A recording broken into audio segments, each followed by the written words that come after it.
თავით სავსე პროფესიონალი ადამიანის, ნამდვილი პროფესიონალის მიზანი პირველი ვინ არის? აზიაროს ამ სიკეთეს სხვაც.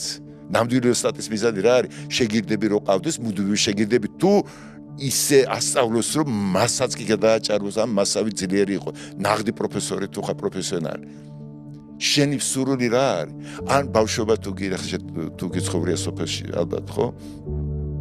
აი, როდესაც ტყეში შედიხარ რაღაცა კენკრა ან რაღაცები და უცბად იპოვებ წიფე ბალი, რომელიც წესით არ უნდა ყოფილიყო იქ.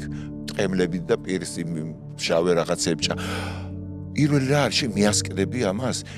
რას გააკეთებ? იცი, მე ვიცი რას გააკეთებს ნამდვილი ბავშვი. არც შეჭამს, თვითონ გაიქცევა ბავშვებთან ჯერ სიხარულით.